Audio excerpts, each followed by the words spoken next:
Jambi mulai merambat ke wilayah perbatasan Tanjung Jabung Timur.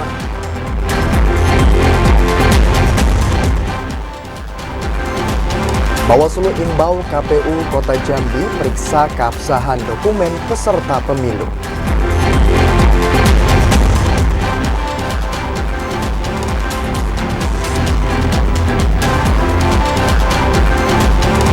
Ketua Kontingen Jambi Wilayah Aceh meninjau venue pertandingan PON ke-21.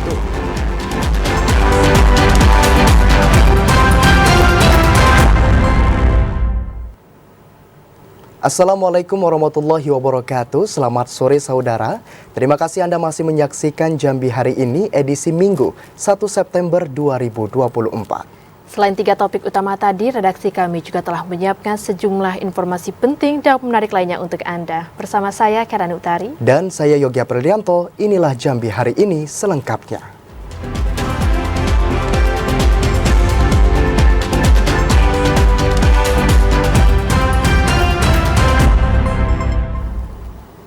Mengawali informasi Jambi hari ini, saudara, tim Satgas Gabungan Penanganan Karhutla memeriksa lokasi titik api terkait karhutla yang terjadi di Kecamatan Dendang, Kabupaten Tanjung Jabung Timur.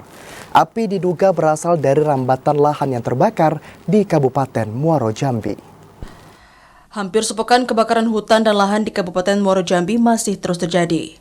Akibat kebakaran tersebut, api mulai merambat ke wilayah perbatasan di Desa Caturahayu, Kecamatan Dendang, Kabupaten Tanjung Jabung Timur.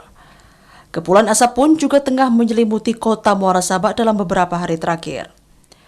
Usai dilakukan peninjauan, Satgas menemukan kebakaran sudah meluas, meski sebagian lahan sudah mulai dipadamkan. Saat ini tim dari TNI Polri, Manggala Agni, BPBD, hingga masyarakat peduli api di 2 kabupaten juga tengah berjibaku melakukan pendinginan dan pembasahan ke lahan yang belum terbakar, guna memutus rambatan agar titik api tidak kembali menyebar. Jauhnya titik api serta kencangnya angin menjadi kendala petugas di lapangan saat melakukan pemadaman. Selain dibantu helikopter waterbombing, petugas harus menggunakan sepeda motor dan berjalan kaki agar sampai ke lokasi kebakaran. Luas lahan yang terbakar di perbatasan Kabupaten Muaro Jambi ini diperkirakan mencapai 50 hektar.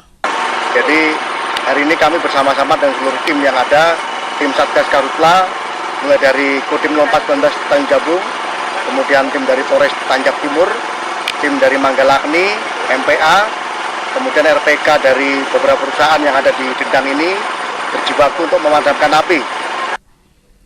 Satgas berharap kebakaran hutan dan lahan yang terjadi saat ini dapat segera dipadamkan. Upaya kolaborasi pemadaman antar 2 kabupaten juga untuk memadamkan api.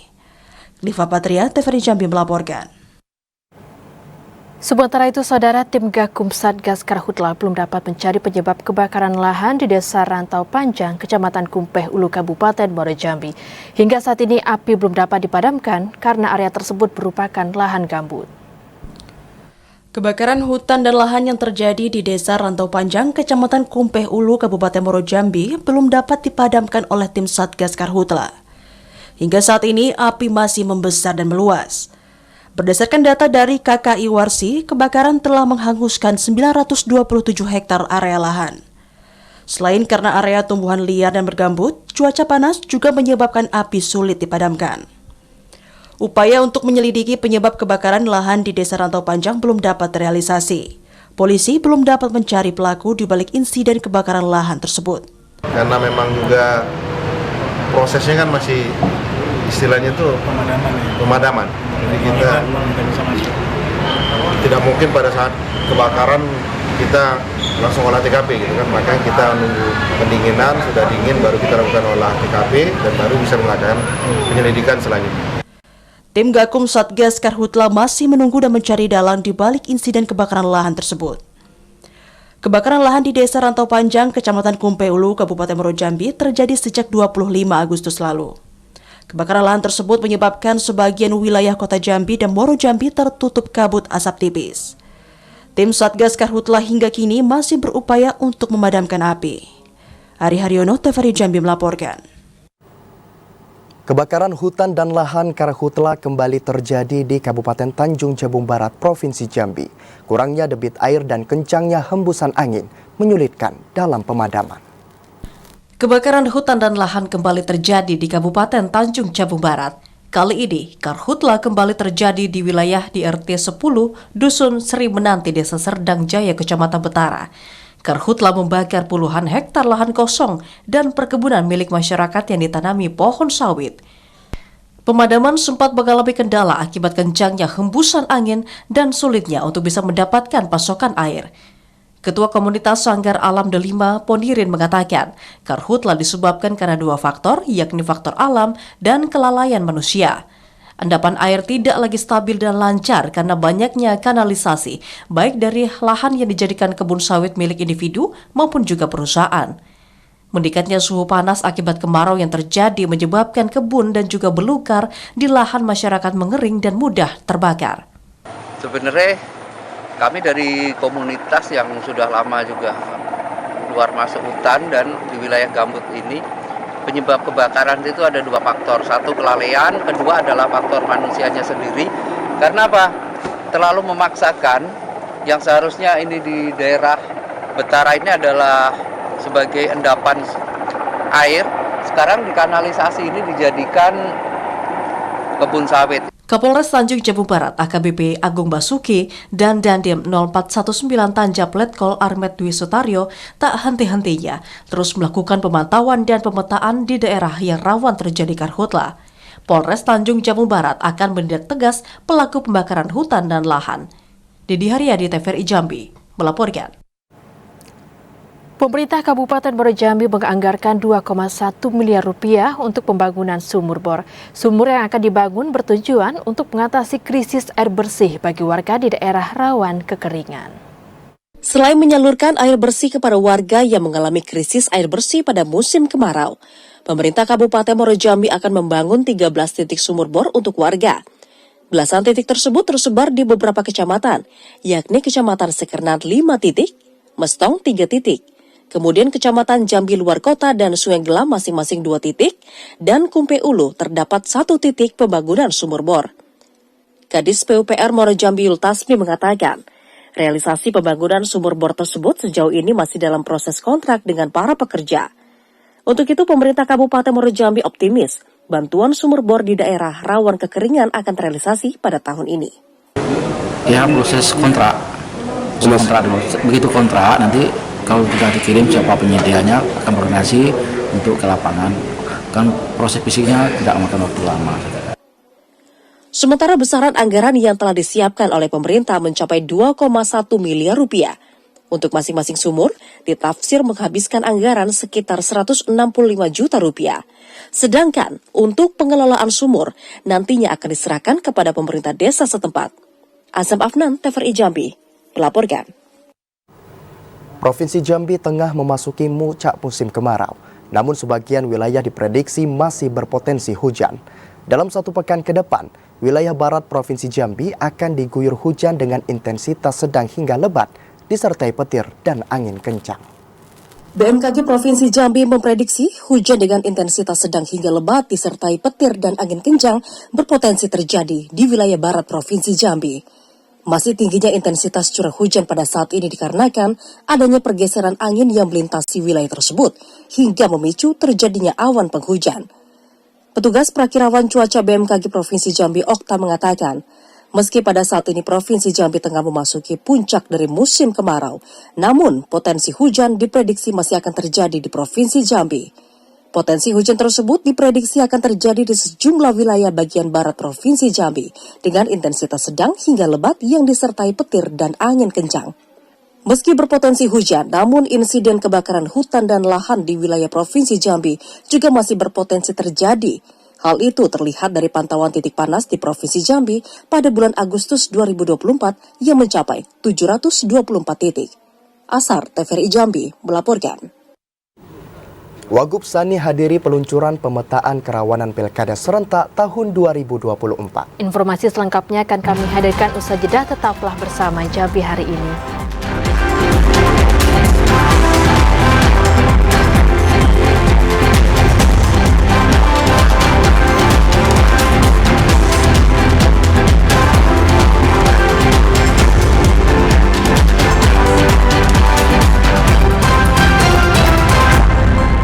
Anda masih menyaksikan Jambi hari ini dalam segmen Pilkada 2024.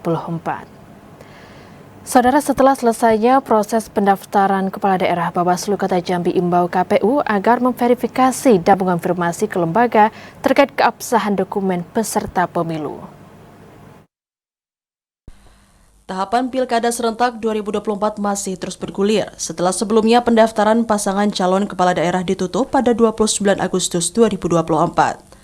Di Kota Jambi hanya terdapat 2 pasangan calon kepala daerah yang mendaftar, yaitu Maulana Diza dan Abdurrahman Guntur. Kini tahapan pemilu tersebut masuk ke penelitian persyaratan calon.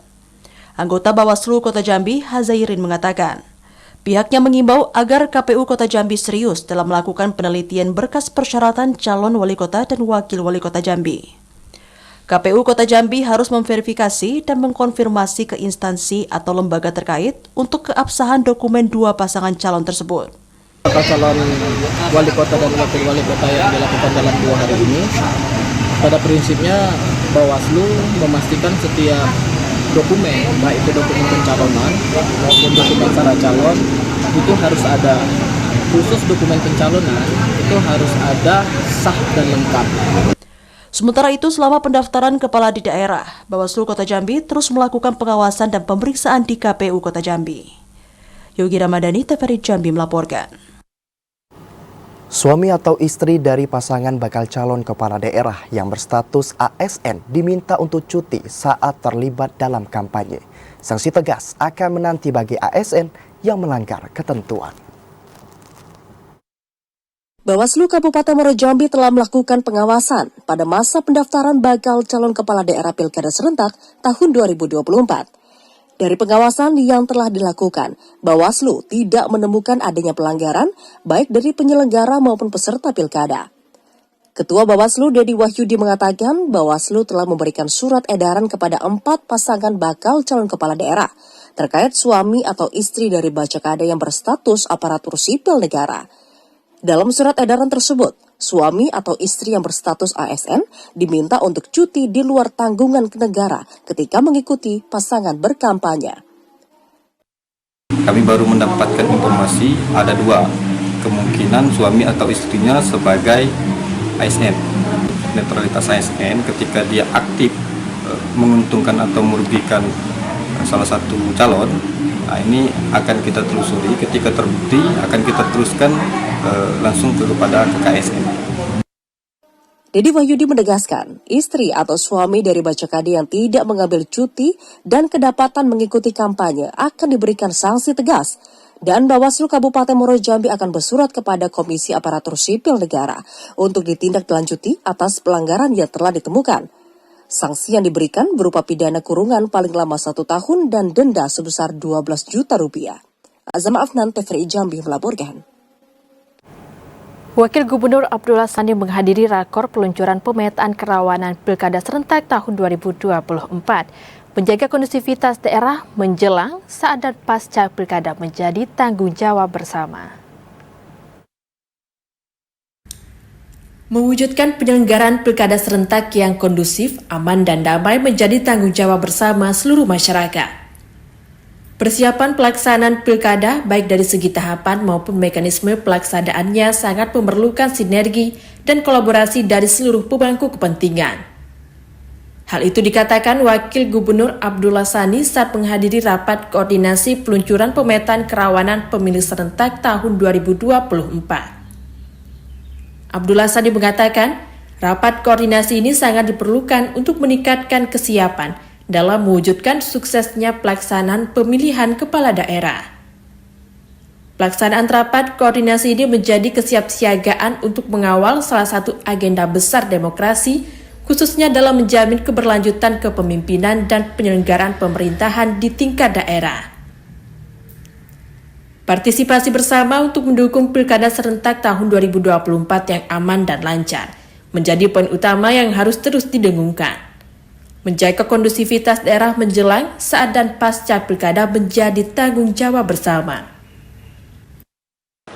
Untuk mengamankan pilkada tahun 2024, turut mengawal salah satu agenda besar demokrasi demi berkelanjutan demi keberlanjutan kepemimpinan dan penyelenggaraan pemerintah di tingkat daerah. Hal ini juga berarti partisipasi kita bersama untuk mendukung terwujudnya Pilkada serentak tahun 2024 yang aman, yang lancar serta yang kondusif.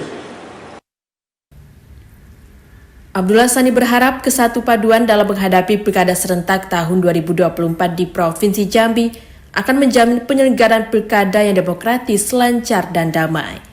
Randy Arta, TVRI Jambi melaporkan. Letak geografis di beberapa wilayah akan menjadi perhatian jajaran Polres Batanghari. Berdasarkan pemetaan sementara, terdapat 2 kecamatan yang lokasi TPS cukup jauh, yakni Kecamatan Marosebo dan Kecamatan Mersam.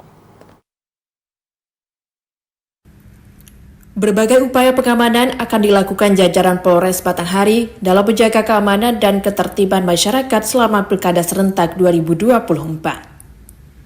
Meski diklaim tidak ditemukan titik kerawanan konflik, namun ada beberapa daerah yang tetap menjadi perhatian khusus Polres Batanghari. Kapolres Batanghari AKBP Singgi Hermawan mengatakan, terdapat sejumlah daerah yang letak geografisnya cukup jauh dan sulit dilalui. Daerah tersebut menjadi tantangan bagi pihak kepolisian dalam melakukan pengawalan logistik dan pengamanan di masing-masing TPS. Berdasarkan pemetaan sementara, terdapat 2 kecamatan yang lokasi TPS cukup jauh, yakni Kecamatan Marosebo Ulu dan Mersam.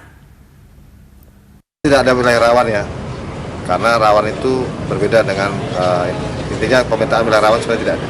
Hanya jauh, lokasinya jauh, menyeberangi sungai dan memang agak jauh. Geografis.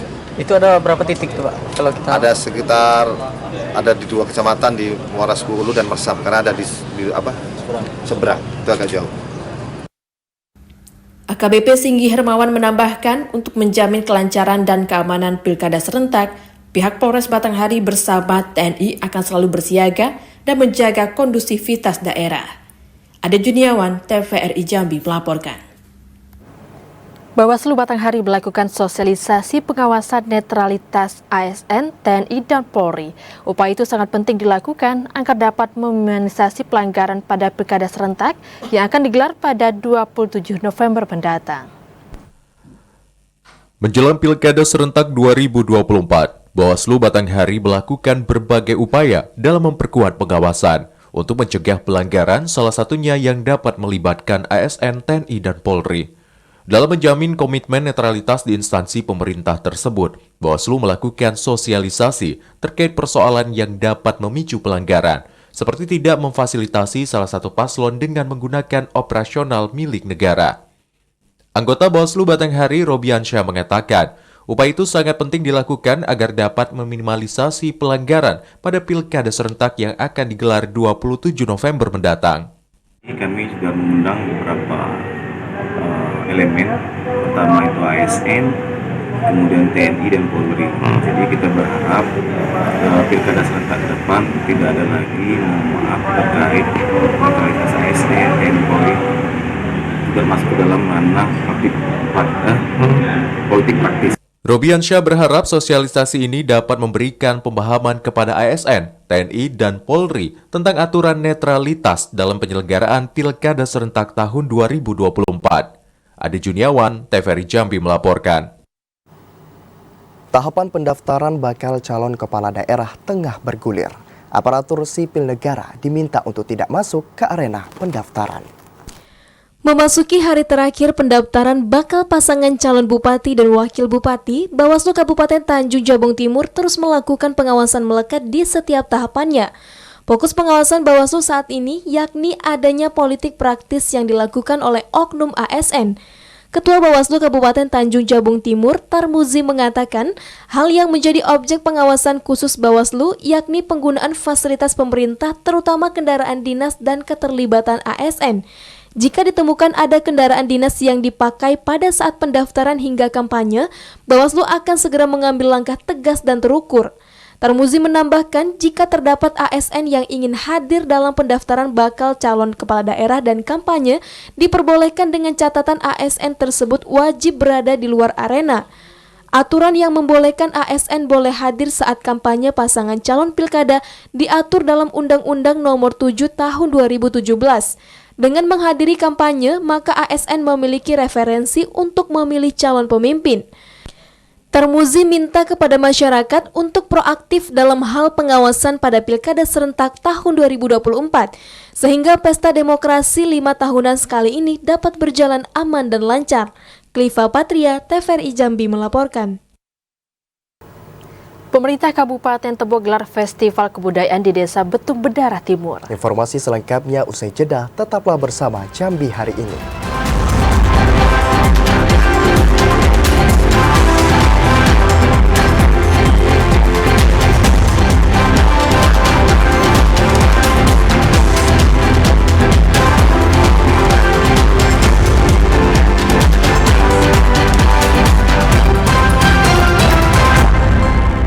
Terima kasih Anda masih menyaksikan Jambi Hari Ini dalam segmen advertorial. Saudara, pemerintah Kabupaten Tebo melalui Dinas Pendidikan dan Kebudayaan kembali menggelar Festival Kebudayaan Bumi Serentak Gala Serengkudayung. Festival kebudayaan ini merupakan kegiatan yang ketiga kalinya sejak digelar pada tahun 2022. Kenduri Suwarna Bumi tahun 2024 kembali digelar oleh Mendikbudristek yang berkolaborasi dengan 12 pemerintahan daerah, salah satunya pemerintah Kabupaten Tebo. Kali ini Kenduri Suwarna Bumi digelar di Desa Betung Bedara Timur, Kecamatan Tebo Ilir, Kabupaten Tebo. Kegiatannya digelar sejak tahun 2022 ini bertujuan untuk meningkatkan kesadaran masyarakat tentang hubungan penting antar kebudayaan dan pelestarian lingkungan, khususnya sungai. Selain itu, Festival Kebudayaan di Bumi Serentak Gala Serengkudayung ini juga digelar sebagai upaya pewarisan dan pelestarian dalam kolaborasi generasi muda seniman Sanggar dengan komunitas multikultural. Kegiatannya diisi berbagai perlombaan tradisional ini dibuka oleh asisten 1 yang didampingi Kepala Dinas Pendidikan dan Kebudayaan Kabupaten Tebo serta Kepala Desa Betung Bedara Timur. Kepala Dinas Pendidikan dan Kebudayaan Kabupaten Tebo, Ade Nofriza mengatakan, dipusatkannya Festival Kebudayaan di Desa Betung Bedara Timur karena ada salah satu situs yang bernama Patung Sekrat. Saat ini temuan situs tersebut terus digali lebih dalam lagi untuk dikembangkan. Bahwasanya kita juga ingin mengelola seluruh warisan budaya yang saat ini sudah hilang. Namun orang-orang tua kita dulu masih ingat dan masih bisa melaksanakan itu. Kita ciptakan di sini untuk generasi milenial yang ada, sehingga budaya-budaya lama yang baik itu akan terus berkembang dengan baik pula. Kepala Desa Betung Bedara Timur, Jamhuri, menyambut baik festival kebudayaan yang dilaksanakan di desanya. Dengan digelarnya Festival Kebudayaan di Desa Betung Bedara Timur akan mengajarkan kepada warga untuk senantiasa melestarikan nilai budaya tradisional daerah. Kami selaku tuan rumah Desa Bedara Timur sangat berbangga hati, rasa disanjung, ditunjuk sebagai tuan rumah pelaksanaan acara Serentak Bumi ini, dan insya Allah kami akan bekerja semaksimal mungkin untuk menyukseskan acara kita. Kegiatan Pekan Kebudayaan Daerah ini diikuti siswa-siswi mulai dari SD, SMP, dan SLTA se-Kabupaten Tebo yang diwakili masing-masing kecamatan. Intizam, TVRI Jambi melaporkan.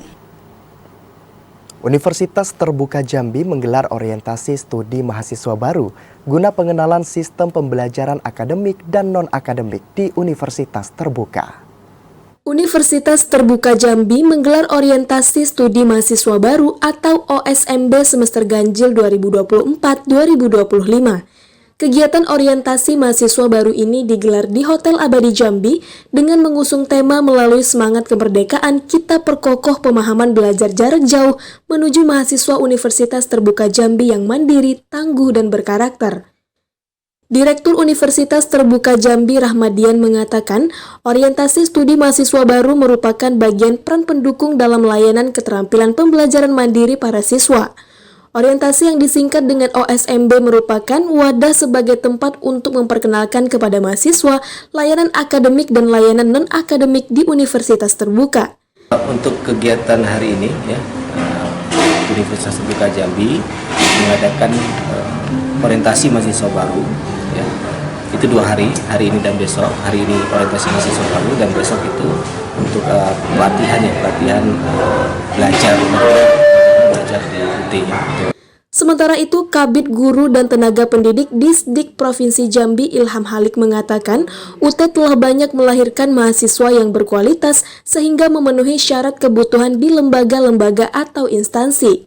Ke depan kami juga berharap kerjasama yang lebih intensif dengan UT, bagaimana kita bisa memenuhi kebutuhan SDM kita, terutama guru misalnya, bahwa kami meminta UT itu membuka jurusan-jurusan yang katakanlah memang kita butuhkan untuk memenuhi kebutuhan guru tersebut. Melalui kegiatan OSMB ini, diharapkan semua mahasiswa dapat mengikuti prosesnya dan dapat menerapkan sikap disiplin sehingga dapat dengan mudah mengikuti kegiatan pembelajaran. Yogi Ramadhani, TVRI Jambi melaporkan. BPOM temukan 35 kasus obat-obat tertentu selama tahun 2020 hingga 2024. Informasi selengkapnya akan kami hadirkan usai jeda. Tetaplah bersama Jambi hari ini.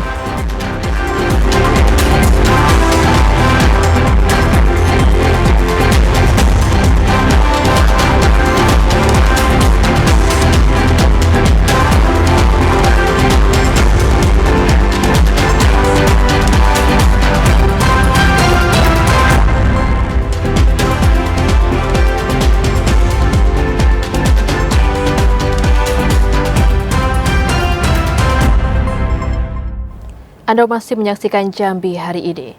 Saudara, selain darurat narkoba, Provinsi Jambi juga darurat obat-obat tertentu. Dalam kurun waktu tahun 2020 hingga 2024, BPOM Provinsi Jambi menemukan 35 kasus obat-obat tertentu. Selain darurat narkoba, saat ini Provinsi Jambi juga darurat obat-obat tertentu seperti Hexheimer dan Tramadol. Mengkonsumsi obat-obat tertentu dapat menyebabkan ketergantungan dan perubahan khas pada aktivitas mental dan perilaku. Dalam kurun waktu tahun 2020 hingga 2024, BPOM Provinsi Jambi menemukan 35 kasus obat-obat tertentu. Obat-obat tertentu itu berasal dari Pulau Jawa dan media sosial. Kepala BPOM Jambi, Veramika Ginting mengatakan, peredaran obat-obat tertentu banyak ditemukan di Kota Jambi, Kabupaten Muaro Jambi, dan Bungo. Rata-rata produsen membeli obat-obat tertentu dari Pulau Jawa dengan modus dibungkus kosmetik. Obat-obat tertentu diduga banyak dikonsumsi oleh kalangan remaja dan pekerja proyek. Peredaran OOT, jadi itu kami khusus hari ini membahas tentang obat-obat golongan tertentu. Nah, sepanjang yang kami temukan kasus yang ada peredaran OOT ini, itu adalah pembelian melalui media online. Jadi melalui Facebook, Instagram, kemudian mereka japri, nanti mereka kasih nomor WA dan komunikasi dilanjutkan via WA. Nah, pengiriman itu juga modusnya sudah sangat rapi sekali ya, dengan menggunakan nama yang berbeda, kemudian ketika ditangkap tiba-tiba saja mereka menghilang. Veramika Ginting menambahkan, pihaknya akan melakukan penindakan sesuai dengan undang-undang yang berlaku jika menemukan produsen dan masyarakat yang memesan obat-obat tertentu. Yogi Ramadhani, TVRI Jambi melaporkan. Meski telah mendapat larangan untuk tidak lagi melintas di jalan umum, namun aktivitas truk angkutan batubara kembali terlihat dalam beberapa hari terakhir. Truk angkutan batubara nekat melintas di ruas jalan lintas Muaro Bulian pada malam hari. Aktivitas truk angkutan batubara yang tidak lagi diperbolehkan melintas di jalan umum oleh pemerintah Provinsi Jambi, kini mulai kembali beroperasi melewati jalur darat pada malam hari. Sejumlah truk angkutan batubara melintas di kawasan Jalan Jenderal Sudirman menuju arah Tempino dalam beberapa hari terakhir. Kepala Satuan Lalu Lintas Polres Batanghari Ibtu Agung Prasetyo membenarkan adanya truk angkutan batubara yang melanggar aturan. Sebagai langkah tegas, pihak telah melakukan penindakan terhadap truk angkutan batubara, mulai dengan mengamankan kendaraan ke Polres Batanghari, serta memerintahkan para sopir truk untuk memutar arah balik kendaraannya. Beberapa hari ini adanya angkutan batubara yang sudah melintas melalui jalur darat menuju kota Jambi dari arah Batanghari. Memang sampai saat ini belum ada instruksi dari pemerintah, dari provinsi terkait sudah dibolehkan kembali angkutan batubara beroperasional melalui jalur darat. Ibtu Agung Prasetyo menambahkan, hingga saat ini belum ada aturan maupun instruksi dari pemerintah Provinsi Jambi untuk truk batubara dapat kembali melintasi jalan umum. Ade Juniawan, TVRI Jambi melaporkan. Informasi lainnya, Saudara, ekonomi Provinsi Jambi pada triwulan kedua tahun 2024 tumbuh 4,15% dibanding triwulan kedua tahun 2023. Pertumbuhan ekonomi Provinsi Jambi dipengaruhi meningkatnya sisi produksi, lapangan usaha jasa kesehatan, dan kegiatan sosial mencapai 14,74%. Berdasarkan data BPS Provinsi Jambi, ekonomi Provinsi Jambi pada triwulan kedua tahun 2024 tumbuh 4,15% dibandingkan triwulan kedua tahun 2023. Pertumbuhan ekonomi Provinsi Jambi dipengaruhi meningkatnya sisi produksi, lapangan usaha jasa kesehatan, dan kegiatan sosial yang mencapai 14,74%. Sementara dari sisi pengeluaran, komponen pengeluaran konsumsi lembaga non-profit yang melayani rumah tangga juga tumbuh 7,99%. Struktur ekonomi Provinsi Jambi pada triwulan kedua tahun 2024 didominasi oleh lapangan usaha pertanian, kehutanan, dan perikanan, memberikan kontribusi terbesar terhadap PDRB sebesar 34,10%. Sementara pada sisi pengeluaran, PDRB banyak digunakan oleh komponen ekspor barang dan jasa 66,87%. Perekonomian Provinsi Jambi yang diukur berdasarkan PDRB atas dasar harga berlaku triwulan kedua tahun 2024 mencapai 81,16 triliun rupiah. Joko, TVRI Jambi melaporkan. MTQ ke-53 tingkat Provinsi Jambi akan dilaksanakan di objek wisata Danau Kerinci, Kabupaten Kerinci. Saat ini persiapan MTQ ke-53 tingkat Provinsi Jambi telah mencapai 95%. Dermaga objek wisata Danau Kerinci akan kembali menjadi saksi kemeriahan pelaksanaan Musabaqah Tilawatil Quran MTQ ke-53 tingkat Provinsi Jambi tahun 2024. MTQ ke-53 tingkat Provinsi Jambi ini rencananya akan dibuka oleh Gubernur Al-Haris pada 20 September mendatang. Seluruh persiapan termasuk penyambutan kafilah pada 18 September, serta sarana dan prasarana penunjang lainnya kini tengah dikerjakan oleh pemerintah Kabupaten Kerinci selaku tuan rumah dan telah mencapai 95%. Secara keseluruhan persiapan di dermaga ini sudah mencapai lebih kurang 95%. Jadi kami sangat optimis ya sekarang ini persiapan di lokasi untuk kegiatan-kegiatan fisik sudah hampir selesai. Tinggal nanti kegiatan EO ya, tinggal lagi yang untuk mendekor lokasi tempat ini. Jadi kami sangat yakin, insya Allah mohon doa restu dari kita semua, masyarakat Kabupaten Kerinci dan seluruh Provinsi Jambi. Mudah-mudahan Kabupaten Kerinci bisa melaksanakan event MTQ tingkat Provinsi Jambi ini dengan sebaik-baiknya. TVRI Stasiun Jambi sebagai satu-satunya stasiun televisi yang dapat menjangkau seluruh masyarakat di Provinsi Jambi akan menyiarkan secara langsung seluruh rangkaian kegiatan MTQ ke-53 di Kabupaten Kerinci dalam beberapa program seperti Jurnal MTQ, siaran langsung cabang lomba, dan talk show dengan tema MTQ dan potensi daerah. TVRI sendiri akan berada di Kerinci ini mulai tanggal 18 sampai dengan tanggal 28 September. Jadi H-2 kita sudah ke Kerinci. Kemudian untuk persiapan H-1-nya pada saat tanggal 20 kita siaran langsung. Setelah itu kita akan menayangkan jurnal-jurnal MTQ dan siaran langsung juga pada saat tilawah pada malam hari. Dengan kerjasama antara TVRI Stasiun Jambi dan pemerintah Kabupaten Kerinci, Diharapkan kemeriahan pelaksanaan MTQ ke-53 dapat dinikmati oleh seluruh elemen masyarakat di Provinsi Jambi. Ilwan, TVRI Jambi melaporkan. Ya, Saudara, Lomba Pidato Rukun Tetangga RT turut memeriahkan perayaan HUT ke-79 Republik Indonesia di Desa Muntialo, Kecamatan Betara. Lomba pidato yang digelar pemerintah Desa Muntialo itu diikuti 9 ketua RT. Kegiatan yang digelar oleh pemerintah Desa Muntialo, Kecamatan Betara, Kabupaten Tanjung Jabung Barat, bertujuan untuk menumbuhkan semangat nasionalisme dan mempererat kebersamaan di kalangan warga desa. Kepala Desa Muntialo M. Nasir mengatakan, berbagai perlombaan digelar oleh pemerintah desa pada HUT ke-79 Republik Indonesia, salah satunya Lomba Pidato. Lomba Pidato yang diikuti oleh 9 ketua RT ini bertujuan untuk melatih kecakapan ketua RT dalam membangun komunikasi dengan warga. Beberapa topik yang dibahas meliputi nilai-nilai Pancasila sebagai dasar negara, pendidikan, peran generasi muda, dan kebakaran hutan dan lahan. Intinya pada hari ini kita melaksanakan kegiatan hari ulang tahun Tanjung Jabung Barat yang ke-59 dan hari ulang tahun Republik Indonesia yang ke-79.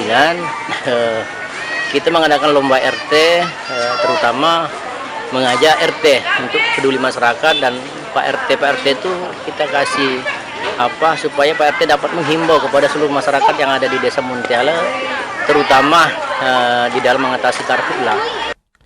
Selain lomba pidato, juga dilaksanakan lomba hias tumpeng yang diikuti oleh 3 orang perwakilan ibu-ibu dari 9 RT. Kegiatan itu bertujuan untuk menumbuhkan kebersamaan para ibu-ibu dalam mengisi pembangunan. Didi Haryadi, TVRI Jambi melaporkan. Ketua Kontingen Jambi untuk wilayah Aceh, Muhammad Ali, mengunjungi beberapa venue pertandingan yang akan digunakan pada PON ke-21 di Aceh.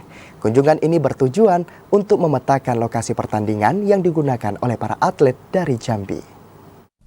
Ketua Kontingen Jambi untuk wilayah Aceh, Muhammad Ali, mengunjungi beberapa lokasi atau venue pertandingan yang akan digunakan pada PON ke-21 di Aceh. Stadion Harapan Bangsa di Banda Aceh menjadi tempat pertama yang dikunjungi.